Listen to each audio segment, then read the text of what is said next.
నమస్తే. రాత్రి కట్టుకున్న భర్తను కిరాతకంగా చంపేసింది. తెల్లారగానే ఏమీ తెలియనట్టు స్కూల్కి వెళ్ళి పిల్లలకు పాఠాలు చెప్పింది. ఏంటి ఇది నిజమా అని ఆశ్చర్యపోకండి, ఇది అక్షర సత్యం. తెలంగాణలో ప్రియుడి మోజులో భర్తలను చంపే భార్యల జాబితాలో ఇంకొక కిలాడి తయారైంది.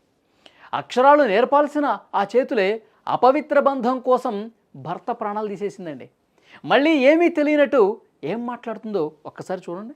నేను డ్యూటీకి వెళ్ళిపోయినా, అదే ఎప్పుడు గొడవ పడినా నేను నెక్స్ట్ రోజు మళ్ళీ ఎలాగో పంపించడానికి రాడు కదా అని నైట్ అంతా నిద్ర లేదు. మార్నింగ్ లేచే వరకు లేట్ అయింది.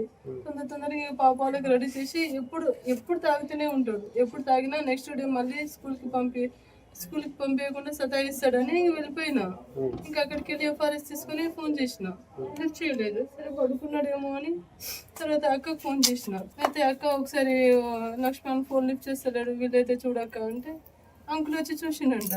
ఏం లేదు, బాగానే ఉందమ్మా, బాగానే పడుకున్నాడు అన్నాడు.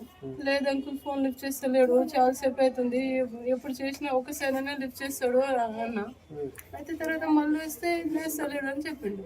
చూశారుగా అసలు ఏం జరిగిందంటే, నవంబర్ 25వ తారీఖు ఉదయం కథ. దానికి ముందు రోజు రాత్రి అచ్చంపేట పట్టణంలోని మారుతినగర్ కాలనీలో లక్ష్మణ్ నాయక్ అనే వ్యక్తి తన ఇంట్లో గాఢ నిద్రలో ఉన్నాడు. సరిగ్గా అదే సమయం కోసం ఎదురు చూస్తోంది అతని భార్య పద్మ. కేవలం ఆమె ఒక్కతే కాదు, ఆమె ప్రియుడు సహోద్యోగి గోపి కూడా అక్కడే ఉన్నాడు. తమ వివాహేతర బంధానికి లక్ష్మణ్ అడ్డుగా ఉన్నాడని భావించిన ఆ ఇద్దరు నిద్రిస్తున్న లక్ష్మణ్ ముక్కు నోటిపై వస్త్రంతో గట్టిగా అదింపెట్టారు.